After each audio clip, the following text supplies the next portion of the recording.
जमाने में जिनके हुनर बोलते हैं। नमस्कार दोस्तों, सुल्तानपुर के अखाड़े में आपका स्वागत है।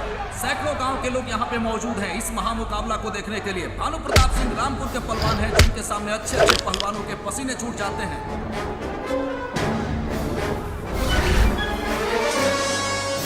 त्रिभुवन सिंह जो कि सुल्तानपुर के पहलवान हैं, अब देखते हैं कि वे उनके सामने कितनी देर तक टिक पाते हैं।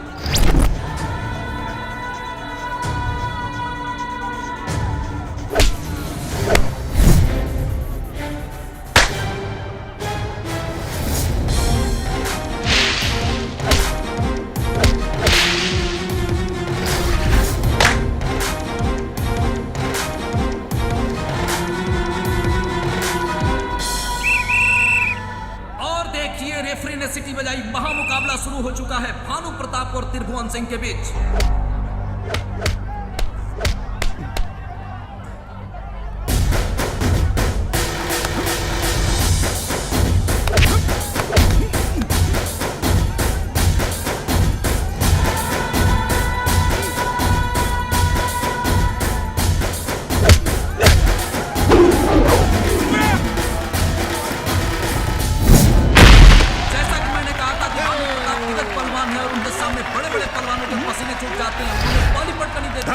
चार बार नॉकआउट विजयी रहे हैं वो, किसी से हारे नहीं है। आज ये देखने को मिल रहा है कि त्रिभुवन को पहले ही दौर में पटक दिया उन्होंने।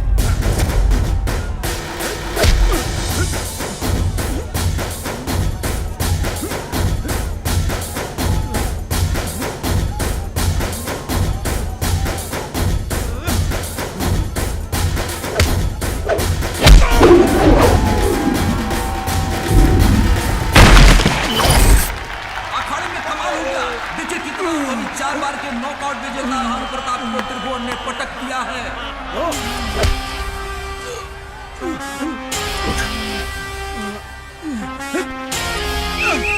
उठ।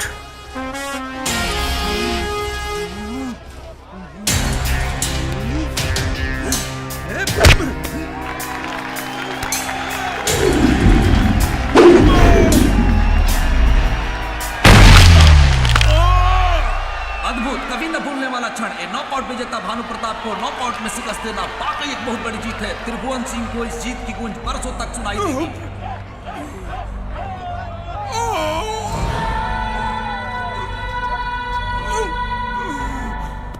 जीत के बाद जौना जांग पे ताल ठोकत रहला ना, वो पे अब जिंदगी भर मरम पट्टी लगी है। चल चल चल चल, कहाँ भैर पता नहीं।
भानु प्रताप, अब का देखा तारा?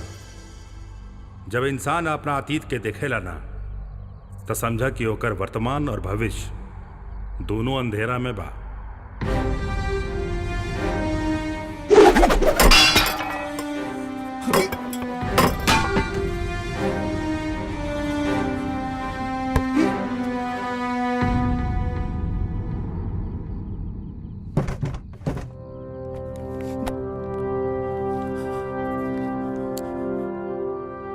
हम भानु प्रताप अपना होशो आवास में ही लिखा तनी कि हमारा आखिरी इच्छा यह है कि जे अखाड़ा में त्रिभुवन का हराई वह हमारा जायदाद के वारिस होगी। जब ले वो हारी ना तब तक की हवेली में दिया बत्ती ना जली।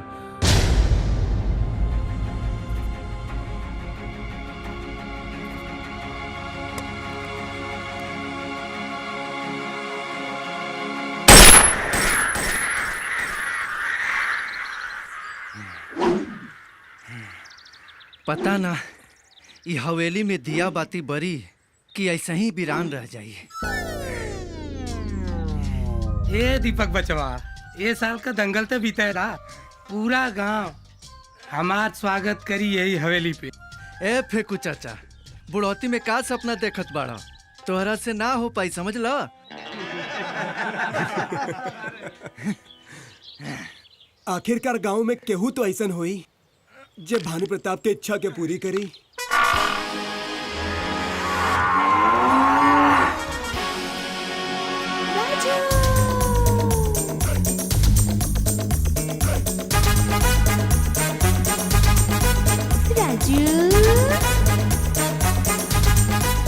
राजू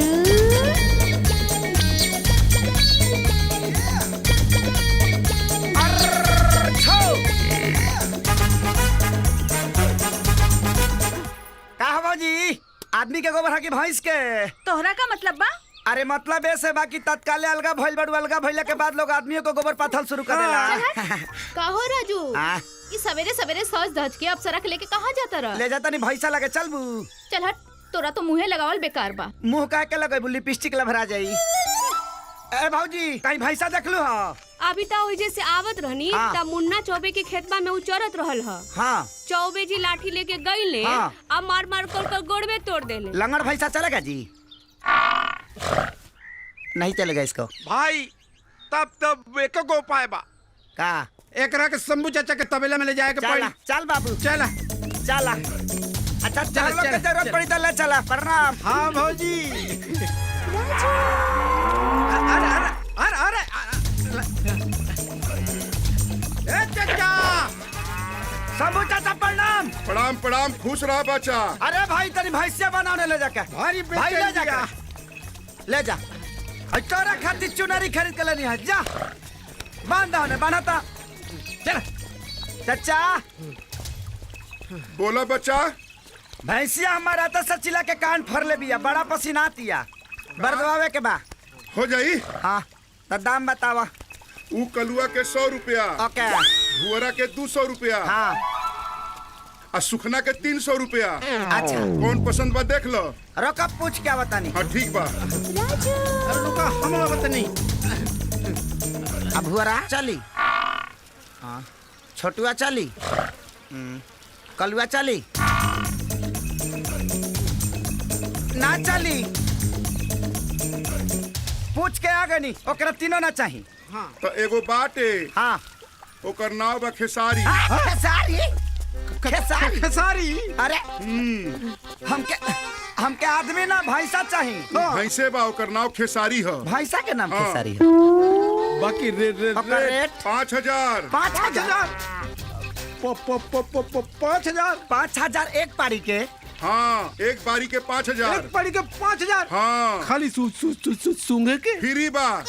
फ्री में? हाँ भाई रे खाली सूंघा के ले चला। मारब जब फाट जाइबो। अरे तब फिर दा 5000। हम कमाइले बानी देहब ना इतना चुनरी उनरी किन के लेल बनी ओकरा सुहाग रात खाती 5000 कुर्बान। चाचा और कोनो रिक्वायरमेंट? ओकरा गाना बजाना के शौक बा। अच्छा जब ले उ गाना बजाना नाही सुनेला तब ले उ ना गरमाला। गाना बजाना करे के पड़ी। हाँ बैंजो, हाँ हारमोनियम, हाँ ढोलक, हाँ। अछाल। बाबू तैयारी शुरू। गुरु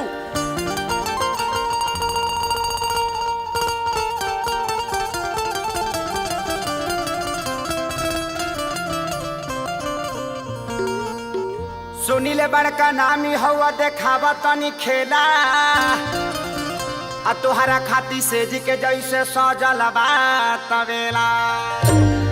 आ कही गो दुल्हा छाटी के गईली, अरे बाड़ी कोरी कुंवारी।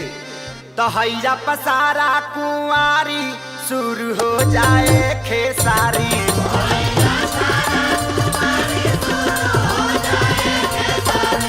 आई अब सारा कुंवारी शुरू हो जाए खेसारी। उठ जा उठ जा। अर्र छो अर्र छो।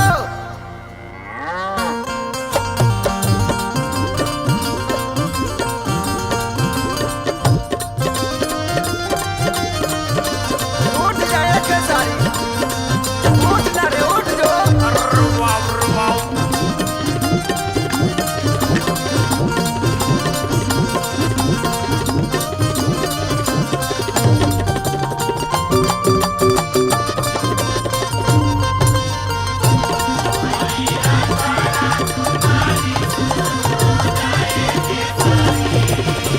पाँच किलो चोकर खारी हउए तो हर डोज हो।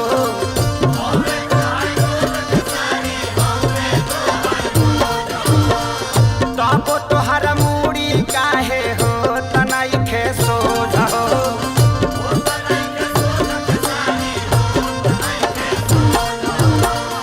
कि दुल्हन इंतजार में तोहरा कब से बाड़ी खड़ा। आ बड़ो मरु आइली जैसे मरला समाघे के जाड़ा। लेके दाम जे नाम हसैबो अरे दिहे बेरादर गाड़ी। तमरा दे कर जंगया बाजारी शुरू हो जाए खेसारी।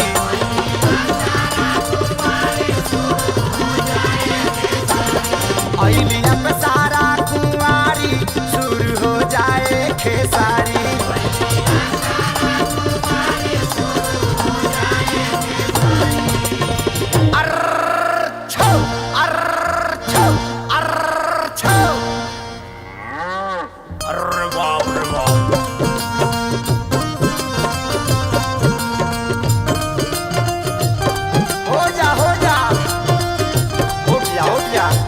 बाबू खेसारी उठा।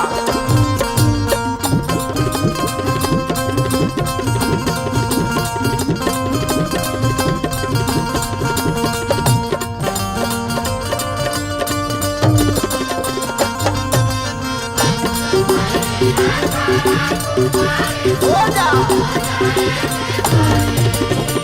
हो रही से तोहरे ला तू रावत रहली खूंटा हो।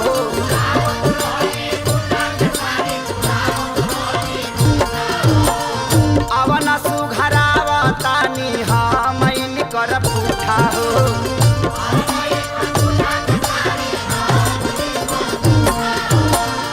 सेवा में कमी कवन हो खेता जल्दी बोला। आहे महाराज स्थान से अपना डोला। कि जब मन करे तो अरे अजय हो ससुरारी। तके तना हम तो हकेला लकारी शुरू हो जाए खेसारी।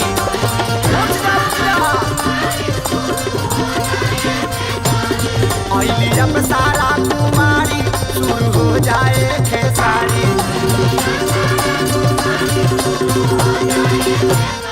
आइली अब सारा कुमारी शुरू हो जाए खेसारी।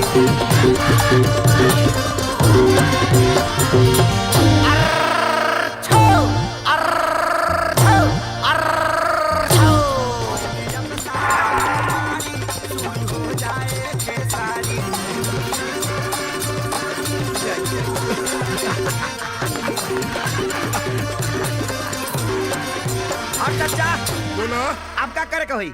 अब एक ले जाके खूब बढ़िया शैम्पू से नहवा धोवा दी हा। हाँ। अब ले जाओ ओकरे बाद बस। ओके ना एकदम पक्का बा। मजा आ गई भाई। 5000 वसूल हो गई। का माहौल मैंने काम भइले कर तोरा कैसे मजा आ गई। का हो राजू भैंसिया धना आइल। हाँ भौजी तारे गाँव से खरीद के ले रही तारे खानी ढेर पसना छोड़ा तलासिया। हट मुझौसा 5000 का चूना लगा दे पोछ उठा के जा। मस्त सुहागरात मनौला। एको था तीन चार बाल्टी पानी ले आओ ना रे। अभी लाते हैं। ऐसा चश्मा निकाल के जो चश्मा बिना लौका नहीं। लेके आओ। अरे हो जी लिया एजी कचड़ा हो जाए। रुक जो है ना। यहाँ रखी का। हाँ यहाँ रख। अच्छा शैम्पू भी ले आई नहीं है। अच्छा दहन रख जाओ। पनिया डाली का? हाँ डाल ना पनिया। दसमो धर ना हमार लगा लेते हैं।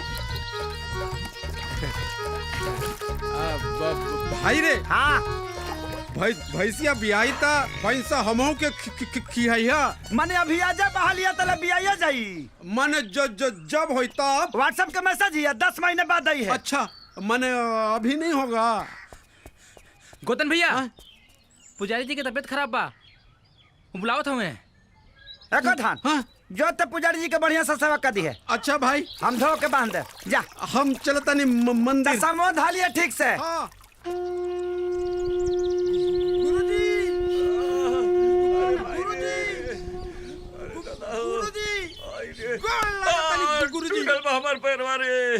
टूटल।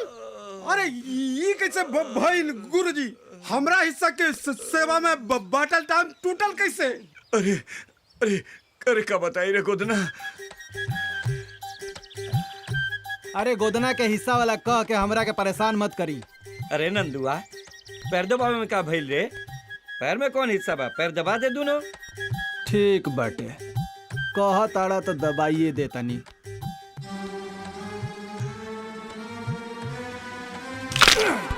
अरे हमार पैरवा तोड़ दिले रे, का कइले रे नंदुआ?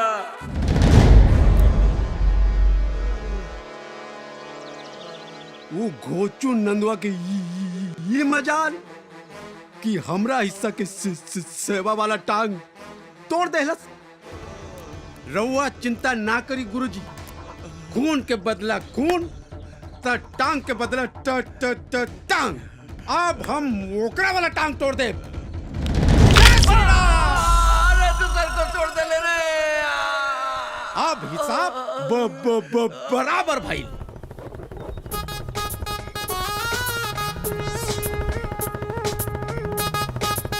माने के पड़िया, साइकिल तो तू वैसे चलावा था जैसे कि हवाई जहाज।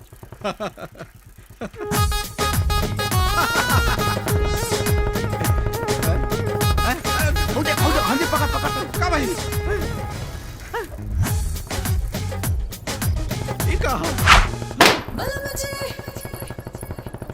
का झुमका बा? झुमका? छोड़ा यार। का आँख बा यार?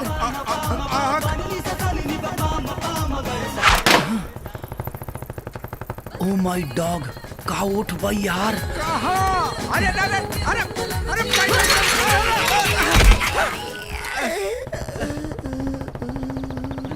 तोरा क्या जरूरत तले देखला करे? ना देखलिस ना देखे देहलिस। हम कहाँ देखनी, पूरा तो पाए रहल। ब्रेक ना मारला तोरा? ब्रेक हमरा हाथ में रहल, पेडल तो तू मारत रहला। ब्रेक ते मारबे कि हाँ? हर पैर में ही ब्रेक रहल। हाँ हाँ पैडल से ब्रेक लगेला। हमरा के चापा